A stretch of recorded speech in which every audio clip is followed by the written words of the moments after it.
아멘. 할렐루야.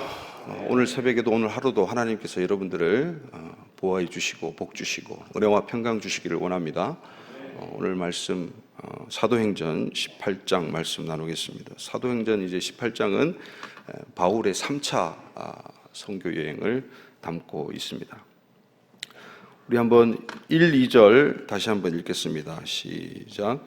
그 후에 바울이 아덴을 떠나 고린도에 이르러 아굴라라 하는 본도에서 난 유대인 한 사람을 만나니 글라우디오가 모든 유대인을 명하여 로마에서 떠나라고 한 고로 그가 아내 브리스길라와 함께 이탈리아로부터 새로 온지라.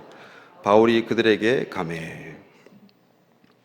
이렇게 사도 바울 일행이 이제 아테네 아시죠? 올림픽의 발상지죠. 그리스 아테네를 우리 이 성경에는 아덴으로 표기하고 있습니다. 그 아테네에서 이제 고린도로 왔습니다. 아테네와 고린도는 가깝습니다. 거의 일산 파주 정도 거리가 될 것입니다. 근데 여기 등장하는 인물이 있습니다. 글라우디오라는 사람은 황제입니다. 로마의 황제가 된 사람으로서 유대인들을 그 로마에서 추방하는 로마 추방령으로 유명한 사람이에요. 왜 추방을 받게 되었을까요? 유대인들이 이제 고리대금업 같은 것들을 많이 했습니다. 금융권을 이제 유대인들이 많이 쥐고 있었는데 이 사람들이 이제 안식일만 되면 다 스톱을 하는 거예요. 일을 안 하는 거죠. 그러니까 경제에도 타격이 있고 또 그들이 이제 예수님을 믿는 유대인들과 믿지 않는 유대인들, 회당에는 이렇게 예수님을 믿는 사람도 있었고 안 믿는 사람도 있었고 또 이 회당의 이 공동체에 따라서 달라졌는데 이방인들과 함께 예배드리고 또 말씀을 묵상하는 사람들도 있었습니다. 그런데 이제 예수가 그리스도냐 이 문제를 가지고 로마에서도 아주 시끌벅적하게 그렇게 논쟁을 벌였고 그렇게 대립하고 싸움까지 일어나고 이게 사회 문제가 되니까 이제 글라우디오 황제가 유대인들은 다 나가라 이렇게 추방령을 내린 거예요. 추방령 내리고 나서 이제 이렇게 아굴라와 브리스길라라는 바울의 큰 동역자죠. 이 사람들이 고린도로 오게 됩니다. 추방당해서 오게 되죠. 이렇게 로마로부터 추방당해서 온 사람들, 그 사람들 편에 이제 이 사도 바울은 로마의 형편을 잘 상세하게 듣게 됩니다. 그래서 로마서가 여러분 탄생하게 됩니다. 우리 복음의 정수라고 하는 그 로마서. 바울은 한 번도 로마에 가본 적이 없죠. 브리스길라와 이 아굴라를 통해서 로마의 상황을 접하고 로마 교회의 상황을 접하고 이 글라우디오 황제가 이제 그 유대인 추방령을 내린 지 5년 정도 지나서 죽게 됩니다. 죽게 되고 그 법령이 자동적으로 말소가 되죠. 그러니까 유대인들이 흩어졌던 유대인들이 추방당한 유대인들이 다시 로마 교회로 모여들기 시작합니다. 로마로 다시 돌아갑니다. 그래서 로마에서 이 믿는 유대인들과 이방인들이 함께 로마 교회를 세웠었는데 이제 유대인들이 빠지면서 이방인들이 이제 유대인의 그 리더십 자리를 차지하게 되었죠. 유대인들이 없으니까요. 말씀 맡은 자였던 그 유대인들이 없으니까 자기들이 설교하고 교회를 또 이끌어 나갔던 것이죠. 그러니까 다시 5년 만에 다시 오니까 이 기득권 싸움 때문에 여러 가지 문제들이 발생하는 거죠. 그것 때문에 이제 로마서가 사실은 쓰여지게 된 거죠. 이렇게 이제 사도행전을 보노라면 이제 서신서와 함께 이렇게 연결이 되는 모습들을 보게 됩니다. 그래서 이 바울은 브리스길라와 아굴라라는 이 천하에 둘도 없는 그런 동역자 부부를 만나게 됩니다. 더더군다나 이 사람들은 이 바울과 생업이 같다고 기록되어 있어요. 바울이 자비랑 선교를 하면서 그 생업이 무엇이겠습니까? 텐트를 만드는 거죠. 근데 이 텐트, 여러분 한번 생각해 보십시오. 그 당시에 사람들이 텐트에 거주했을까요? 그래서 이것을 가지고 연구한 학자들에 의하면 이 텐트가 아니라 사실은 유대인들이 이렇게 천으로 이렇게 기도할 때 이렇게 머리를 덮어 쓰고 하는 큰 기도 숄이 있습니다. 그것을 탈릿이라고 하는데, 지금도 이제 사용하고 있죠, 유대인들이. 근데 그것을 만들지 않았을까라고 추정을 합니다. 사실 텐트가 그렇게 수요가 많지 않았던 시대거든요. 그래서 신빙성이 있는 걸로 보여집니다. 아무튼지 그것이 진짜 텐트였든지 탈릿 이 기도셜이었든지 그것은 중요하지 않지만, 아무튼 이 생업이 같았고 여러 가지 공통 분모가 있었죠. 그 무엇보다도 예수 그리스도를 주님으로 섬기는 자들이었고, 그래서 이들은 급속도로 가까워지게 되고, 또 바울이 다니는 곳곳마다 이 브리스길라와 아굴라가 또 따라다니면서 또 기도로 또 물질로 같이 후원하면서 그렇게 동역을 하는 모습들이 앞으로 펼쳐지게 됩니다. 그래서 바울은 굉장한 힘을 얻는 거죠.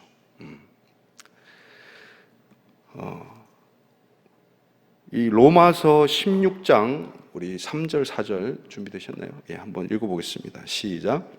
너희는 그리스도 예수 안에서 나의 동역자인 브리스가와 아굴라에게 문안하라. 그들은 내 목숨을 위하여 자기들의 목까지 내놓았나니 나뿐 아니라 이방인의 모든 교회도 그들에게 감사하느니라. 아멘. 이렇게 로마서 16장에 이제 안부 인사로 이제 마감을 하면서 명단에서 거의 첫머리에 나오는 사람들이 바로 이 아굴라와 브리스길라입니다. 그 정도로 바울과 아주 가까운 사이였고, 바울이 아주 감사와 은혜를 표현하는 자들이었습니다.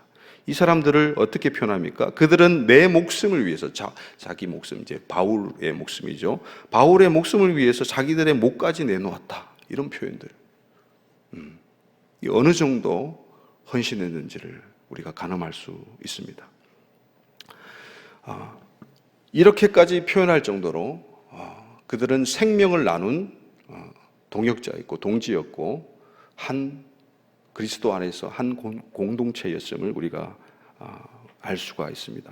그런데 그들이 왜 자기 목을 내놓으면서까지 바울을 도와주고 함께 선교 사역에 동참했을까요? 그것은 아마 예수 그리스도 때문인 줄 믿습니다. 그 예수 그리스도를 위해서 목을 내놓고, 그만큼 예수 그리스도를 그 당시에 주라고 선포하고 그렇게 믿는 생활이 호락호락하지 않았습니다. 로마서에서도 주의 이름을 부르는 자는 구원을 받으리라는 이 요엘서의 말씀을 인용을 하는데요. 실제로 그 당시에 예수가 그리스도고 예수가 하나님이다. 황제가 하나님이 아니고, 황제가 하나님의 아들이 아니고 예수가 하나님의 아들이다. 이렇게 말하는 순간 잡혀가고 고문당하고 처형됩니다. 그래서 예수 이름을 부르는 것 자체가 금기시되는 그런 상황들 가운데서, 정황 가운데서 나온 말씀이에요. 근데 요즘에 우리가 요즘하고 비교는 해서는 안 되죠. 제가 이제 예전에 이 유학 온 학생들 상대로 이제 예배하는 공동체를 섬긴 적이 있는데요. 미얀마에서 왔어요. 그 자매가 미얀마에서는 아주 수재였어요. 우리나라로 유학을 왔는데 국비 유학생이었어요. 그래서 이제 그 친구를 당시 교회 이제 장로님, 교수님이었던 장로님이 이제 불러서 전도를 하고 그렇게 계속 예배에 인도했습니다. 근데 미얀마는 전통적으로 불교 국가죠. 미얀마 저도 가봤는데 굉장히 불교색이 짙습니다. 종교심이 많고요. 그래서 그 미얀마 그 자매가 교수님의 그런 열정과 등살에 못 이겨가지고 예수 믿겠습니다 했어요. 그래서 또 따라해봐라 해가지고 예수님을 영접하는 기도를 따라 했어요. 그 장로님이 굉장히 기뻐하시더라고요. 와, 너 이제 구원받았다면서 너무 기뻐하더라고요. 근데 그 친구가 1년 지나고 2년 지나고 이제 공부를 다 마치고 미얀마로 돌아갔어요. 근데 페이스북에 SNS에 사진을 올렸는데 합장하고 절에서 이렇게 기도하는 모습을 찍어가지고 올렸더라고요. 그래서 우리가 예수의 이름을 지금 부르는 거랑 그때 그 당시에 예수님의 이름을 부르는 거랑은 차원이 다른 문제죠. 목숨을 내놓고 예수님을 믿었던 그 우리의 초대교회 선진들을 우리가 바라보느라면 숙연해지게 되죠. 이렇게 동역자가 붙었지만은 날이 갈수록 바울의 사역에 열매들이 있는 반면에 유대인들이 더 강하게 반대를 하고 그렇게 핍박을 하기 시작합니다. 그래서 이 천하의 바울이라도 아무리 동역자가 붙었을지라도 이제 눌리게 되죠. 두려움에 휩싸이게 됩니다. 그때 또 회당장 그리스보라는 사람이 8절에 등장하죠. 회당장 그리스보. 이 사람은 회당장이라는 말은 지금으로 따지면 한 개교회의 담임 목사님급이죠. 회당이 유대인 성인 남성 10명이 모이면 한 회당이 됩니다. 지금도. 그래서 이제 10명 또는 20명, 30명 그 이상까지 그렇게 한 회당이 있는데 그 회당의 장이다. 담임 목사급이죠. 그 사람이 바울의 전도로 말미암아 예수님을 믿게 되는 거죠. 그래서 회당 말하자면 그죠? 이 신천지 교회에서 신천지 교회 담임 목사를 갖다 전도해 가지고 바른 믿음으로 돌려놨어요. 그 교회 파장이 어떻겠습니까? 신천지 성도들이 어떻겠습니까? 난리가 나겠죠. 그런 장면이에요. 그러니까 그 유사한 장면이죠. 그래서 이 회당장들이 하나 둘씩 다 이제 예수 그리스도를 믿기 시작하는 거예요. 그러니까 유대인들이 막 악에 받쳐가지고 이제 바울을 죽이기로 작정을 해가지고 40명이나 되는 사람들이 바울을 죽이기 전에는 먹지도 마시지도 않겠다 이렇게 결단한 사람들이 그렇게 많을 정도였어요. 그러니까 얼마나 핍박이 심했겠습니까? 그래서 때마침 이제 예수님께서 직접 환상 가운데 밤에 바울에게 나타나셔서 말씀을 해주십니다. 우리 9절과 10절 한번 읽겠습니다. 시작. 밤에 주께서 환상 가운데 바울에게 말씀하시되 두려워하지 말며 침묵하지 말고 말하라. 내가 너와 함께 있음에 어떤 사람도 너를 대적하여 해롭게 할 자가 없을 것이니 이는 이 성 중에 내 백성이 많음이라 하시더라. 아멘. 그 성 중에 많은 하나님의 구원받을 백성들이 많은 것을 하나님께서 아시고 바울을 그곳에 보내신 것이죠. 그래서 하나님께서 구원하기로 작정하신 그 사람들을 바울을 통해서 구원하시는 것을 이제 하나님께서 다 예비하신 것이니까 너는 내가 함께 있으니까 두려워하지 말라. 그렇게 말합니다. 여러분, 우리도 마찬가지입니다. 어떠한 두려운 상황 가운데, 눌리는 상황 가운데 계신 분들 계십니까? 우리 주님께서, 부활하신 주님께서 성령으로 우리와 함께 하신 줄 믿습니다. 그것을 믿고 어떠한 일이든 맞서고 또 돌파하고 이겨나가는 저와 여러분들 되시기를 예수님의 이름으로 축원드립니다. 이렇게 우리에게는 아굴라와 브리스길라 같은 동역자가 있습니까? 또는 바울 같은 사역자를 위해서 아굴라와 브리스길라 같은 그런 심정을 가지고 돕는 자들이 있습니까? 또는 그것을 원하는 자들이 있습니까? 여러분에게는 서로 생명을 나눌 만한 그런 동역자가 있습니까? 있다면 얼마나 든든하고 좋을까요? 그 사람의 내 문제는 아니지만 그 사람의 일을 위해서 목숨 걸고 기도하고 전심전력으로 도와주고 물심양면으로 도와주고. 근데 이렇게 생명을 서로 나눌 만한 그런 사람들은 끼리끼리 모입니다. 그래서 우리 사도행전 15장에 보면 그런 말씀이 나와요. 15장 25절입니다. 시작. 사람을 택하여 우리 주 예수 그리스도의 이름을 위하여 생명을 아끼지 아니하는 자인 우리가 사랑하는 바나바와 바울을 함께 너희에게 보내기를 만장일치로 결정하였노라. 아멘.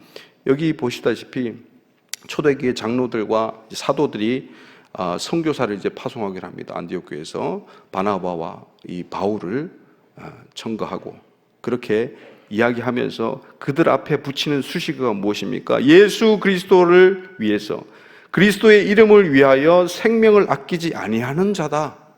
바나바와 바울이 그렇다는 자, 그런 사람이었다는 것이죠. 그래서 예수 그리스도를 위해서 목숨을 아끼지 아니하는 사람 앞에 예수님을 위해서 목숨 건 자가 또 동역자로 붙는 거예요. 믿으십니까?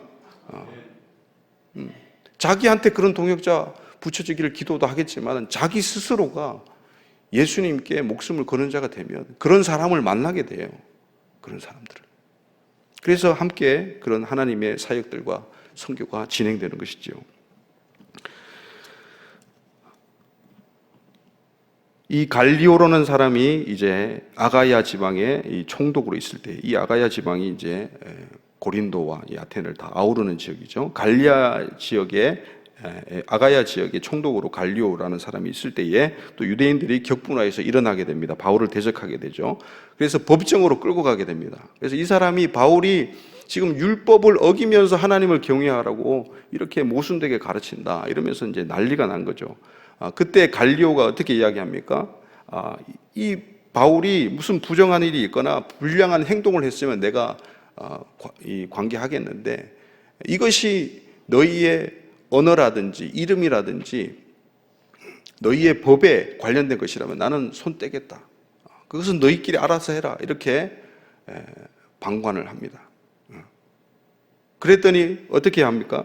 그랬더니 이 사람들이 또 회당장 중에 예수 믿는 사람이 또 있었어요. 그것이 17절에 보시면 소스데네라는 사람입니다. 그 소스데네를 또 잡아가지고 막 때려버려요. 폭행을 해버립니다. 법정 앞에서. 있을 수 있는 일입니까? 그런데도 이 총독이, 갈리오 총독이 놔둡니다. 근데 여기서 말하는 언어와 명칭과 너희 법 15절에 말하는 이것은요, 아주 중요한 부분입니다. 유대인들에게서 아주 예민한 부분이에요. 이 로고스, 곧 이 언어라는 말은 로고스라고 되어 있습니다. 말씀이죠. 말이죠. 그리고 이름은 오노마라는 말이죠. 이름. 이 명칭에 대한 부분들을 유대인들은 굉장히 예민하게 반응합니다. 그리고 노모스, 율법이죠. 이렇게 예민한 부분에 대해서 유대인들은 이 바울을 대적할 수밖에 없었어요. 왜냐하면 바울은 예수님의 말 중에 말인 예수님의 말씀을 전하는 자였고, 이름 중에 이름인 예수님의 이름을 전하는 자였고, 또 하나님의 율법 해석을, 토라 해석을 예수님의 해석으로 그렇게 유대인들 사회에서, 이스라엘 가운데서 태풍처럼 그 살아있는 복음이 일어났던, 그래서 그들을 격동시켰던 그런 때입니다. 그래서 유대인들이 이 예수님을 그렇게 대적하면서 바울도 대적했던 것이죠. 근데 이 유대인들은 왜 예수님을 메시아로 인정하지 않을까요? 그들에게는 표준이 있습니다. 메시아 기준이 6가지가 있어요. 첫째는 다윗의 자손으로 나와야 돼요. 그것은 예수님에 해당하죠. 근데 4개 이상이 해당이 돼야 메시아로 인정해 주는 그런 관례들이 있습니다. 두 번째는 이스라엘 왕으로 기름 부음을 받아야 돼요. 그리고 세 번째는 유대 민족을 이스라엘로 이제 돌아오게 하는, 흩어졌던 유대인들을 돌아오게 하는 일들을 해야 되고, 네 번째는 예루살렘 성전을 재건해야 되고, 다섯 번째는 세계 평화를 가져오고 전쟁을 이제 멈추게 하는, 전쟁을 끝내는 자가 메시아로 인정받습니다. 그리고 여섯 번째는 세상에 하나님을 아는 지식을 전파하는 자가 메시아입니다. 이렇게 조건들이 있는데, 사실은 이런 조건들이 다 예수님을 통해서 이루어졌고 이루어지고 있거나 예수님을 믿는 우리 교회 공동체에서 그렇게 예수님의 몸인 교회에서, 즉 그리스도인들이 이런 일들을 하고 성취하는 일들을 우리가 보게 됩니다. 여러분, 이런 메시아적인 일에, 우리 주님의 그 메시아적인 일에 우리가 동역자로 같이 묶여서 선교를 이루어내는 저와 여러분들 되시기를 축복합니다. 이 사도 바울이 이렇게 사도행전에서 굉장히 강조하면서 예수는 그리스도라고 하나님의 말씀에 확 사로잡혀서 붙들려서 그렇게 사역을 하게 됩니다. 근데 이 사도행전의 메시지 중에 부활 메시지가 굉장히 많은데요, 그 다음으로 많은 게 뭐냐면 바로 예수는 그리스도라는 메시지입니다. 여러분, 이것은 우리가 그냥 의뢰 예수 그리스도 이렇게 우리는 한 번에 이방인이기 때문에 한 번에 복음을 접할 때 한 번에 들어왔어요. 그리스도와 예수가 한 번에 들어왔습니다. 절대 이게 분리되어서 우리는 생각해 본 적이 별로 없어요. 그러나 유대인들은 그리스도를 4,000년간 기다려왔습니다. 우리는 많이 돼봤자 200년이에요. 200년 안쪽이에요. 이방인들에게는 예수에 대한 지식은 있는데 예수는 아는데 그리스도에 대한 지식은 얕습니다. 반대로 유대인들은 그리스도에 대한 지식이 어마어마합니다. 근데 예수가 없어요. 근데 이 둘이 합해져야 되는 것이죠. 이 둘이. 그래서 우리 사도행전을 한번 보노라면 오늘 말씀 5절에도 그렇게 나옵니다. 5절 한번 보시겠습니까? 시작. 실라와 디모데가 마게도냐로부터 내려오매 바울이 하나님의 말씀에 붙잡혀 유대인들에게 예수는 그리스도라 밝히 증언하니 이렇게 기록하고 있습니다. 그리고 오늘 18장 마지막 절에도 그렇게 예수는 그리스도라고 아볼로가 유대인들 앞에서 선포하고 있습니다. 예수님이 바로 그렇게 유대인들이 기다려왔던 메시아다. 그리스도다. 그리스도라는 말은 이제 메시아란 말하고 같죠. 기름 부음 받은 자, 우리는 그렇게 알고 있죠. 제사장, 왕, 선지자가 기름 부음을 받은 자다. 우리 그렇게만 이제 그리스도에 대해서 알고 있지만은 사실 그리스도는 예수님이 아기 예수의 모습으로 육신을 입고 이렇게 성육신하신 그 이전의 세계에 구약 시대 가운데 나타났던 예수님을 그리스도로 볼 수가 있습니다. 여러분, 구약 성경 가운데서도 예수님이 굉장히 많이 나타나고 있어요. 시간이 부족해서 그것을 다 이야기할 수 없습니다. 여러분 그리스도가 하나님의 비밀이요 신비인 줄 믿습니다. 그 신비와 계시가 구약 성경에 넘쳐나고 있어요. 아브라함 장막 가운데 찾아온 천사 셋 중에 하나가 예수님이십니다. 그리스도십니다. 그리고 야곱을 약복강에서 씨름했던 그 천사가 바로 그리스도십니다. 그리고 또 어떻습니까? 모세를 만나주시고 대면하고 또 모세에게 신명기 18장에 너와 같은 한 선지자를 내가 일으키겠다고 예언하고 약속하신 분이 그리스도십니다. 떨기나무 가운데서 나타나시고 말씀하신 분이 그리스도십니다. 그리고 여호수아에게도 이제 여리고로 진격하는 그 앞에 나타난 여호와의 군대 장관. 그래서 여호수아에게 뭐라고 합니까? 신을 벗어라. 신을 벗는다는 것은 거룩한 땅이기도 하지만은 예배 드린다는 거예요. 경배하고 절한다는 거예요. 천사가 절대로 경배받을 수 없습니다. 그분이 그리스도셨어요. 그리고 기드온과 삼손의 부모님에게 나타났던 그리스도. 그분이 하늘로 확 올라가시죠. 내려오셨다가 불꽃에 휩싸여서. 그리고 사무엘에게도 여러분 나타나신 거 아십니까? 사무엘상 3장 10절 한번 보시겠습니까? 시작. 여호와께서 임하여 서서 전과 같이 사무엘아 부르시는지라. 여기까지 한번 보겠습니다. 여호와께서 임하여 서서 전과 같이 이르시되. 하나님이 사무엘이 자고 있는 그 성막 가운데 오셨어요. 그분이 그리스도십니다. 그리고 다니엘과 세 친구 가운데 임했던 네 번째 그 인자 같은 그리스도십니다. 얼마나 많은지 이야기할 수가 없을 정도예요. 그리고 그 인물이라든지 선지자들 통해서 여러분 예수님의 이름이 히브리어로 예슈아예요. 그 예슈아를 선지자 호세아로 또 나타나시고 그것을 예언해 주시고 또 여호수아는 말할 것도 없고 제사장 여호수아도 있습니다. 그렇게 인물들과 사건들, 출애굽 같은 사건들을 통해서도 예수 그리스도를 다 계시하는 거예요. 여러분 충격적으로 우리 잠언 말씀 한번 보시겠습니까? 잠언 말씀 30장의 말씀도 유대인들이 이제 이 말씀 가지고 전도를 해요. 예수님을. 자, 4절 한번 보시겠습니다. 시작. 하늘에 올라갔다가 내려온 자가 누구인지, 바람을 그 장중에 모은 자가 누구인지, 물을 옷에 싼 자가 누구인지, 땅의 모든 끝을 정한 자가 누구인지, 그의 이름이 무엇인지, 그의 아들의 이름이 무엇인지 너는 아느냐? 여러분 이런 말씀이 잠언에 있습니다. 잠언 가운데서도 성문서 시가서 가운데서도 예수 그리스도가 너무 많아요. 그리스도가 이렇게 계시되어 있습니다. 하늘에 올라갔다가 내려온 자 누굽니까? 예수님밖에 없죠. 그리스도입니다. 그리스도. 그리고 신약에서는 어떻습니까? 요한복음 5장에서 예수님이 직접 유대인들에게 말하죠. 너희가 성경에 영생이 있는 줄 알고 성경을 연구하거니와 이 성경은 나에 대해서 증언하는 것이니라. 누가복음 24장에도 부활하신 예수님이 제자들에게 직접 말씀하십니다. 내가 너희와 함께 있을 때 너희에게 말하였던 바 모세의 율법과 선지자의 글과 시편에 기록된 나를 위해서 기록된 그 말씀들이 이루어져야 하리라. 성경의 구약 성경에 모두 다 바로 무엇을 이야기하고 있느냐? 예수 그리스도를 이야기하고 있는 거예요. 차고 넘칩니다, 여러분들. 이렇게 아볼로와 같이 이렇게 하나님의 말씀에 능통한 자 되시기를 축복합니다. 그래서 그것으로 무엇을 합니까? 지식 자랑을 하는 게 아니라 예수는 그리스도라고 증언하는 거예요. 네. 그것이 우리의 본분입니다, 여러분들.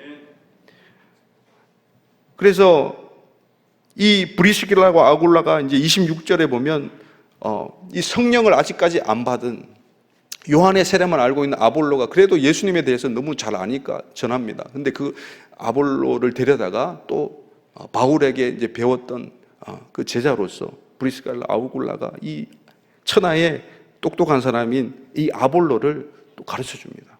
예수님에 대한 지식을 더 줍니다.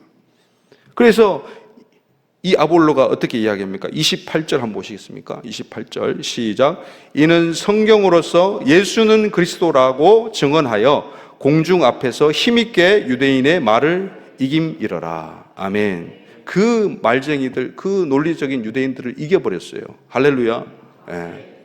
예수가 바로 그리스도라고. 예수가 그리스도라는 말씀은 이 사도행전에 차고 넘쳐나요.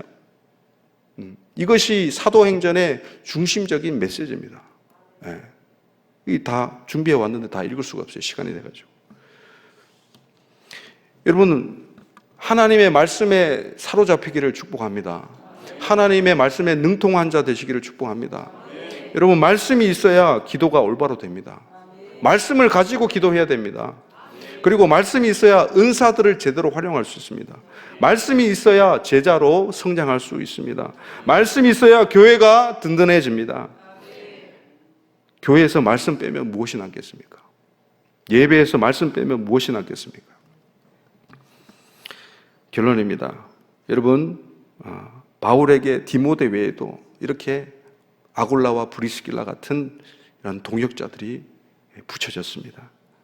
그들과 같은 동역자들을 붙여달라고 기도하기 원합니다. 그리고 동시에 내가 생명을 나눌 만한 진정한 좋은 동역자가 될 수 있도록 저를 성장시켜 주시옵소서 기도하시기를 바랍니다. 두 번째는 예수가 그리스도임을 드러내는 성경에 능통한 자 되셔서 하나님의 말씀을 사랑하고 연구하고 붙들려서 그 말씀에 붙들려서 예수가 그리스도라는 그 복음을 선언하고 선포하고 세상에 알리는 증인으로서의 삶을 여러분들이 잘 감당하시기를 주 예수 그리스도의 이름으로 축원드립니다. 이 시간 제가 기도하고 마무리하겠습니다.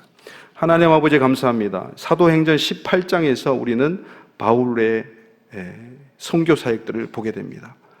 바울이 이야기했던 것, 구약 성경을 망라하면서 예수가 바로 유대인들이 기다려왔던 그 메시아다, 그 그리스도라고 증언했던 모습들을 보게 됩니다. 그리고 하나님의 말씀에 성령으로 사로잡혀서 사람들에게, 그 자기의 목숨을 노리는 사람들에게도 두려워하지 않고 복음을 전하고 선교를 감당했던 우리 사도 바울의 모습들을 보게 됩니다. 주님, 그 사도 바울에게 붙여주셨던 아굴라와 브리스길라 같은 동역자들이 우리가 되기를 소망합니다. 우리도 생명을 나눌 수 있는 동역자들을 붙여주시옵소서. 내가 그리스도께 생명을 내어놓고 주 예수 그리스도를 믿는 자들 되게 하여 주시옵소서. 하나님, 우리가 성경에 능통한 자 되기를 원합니다. 성경을 사랑하는 자 되기를 원합니다. 하나님의 말씀에 붙들린 자 되기를 원합니다. 그래야 해서 주님 바르게 제자로 성장하고 바르게 교회가 든든하게 세워지는 역사가 우리 교회 가운데 있게 하여 주시옵소서. 우리 삶 평생 동안 예수 그리스도를 알아가는 놀라운 기쁨과 충만함으로 차고 넘치는 자들 되게 해 주셔서 온 세상 가운데 예수는 그리스도라고 선포하는 승리의 사람들 다 될 수 있도록 도와주시옵소서. 감사하고 예수님의 이름으로 기도드리옵나이다. 아멘. 주여, 주여, 주여.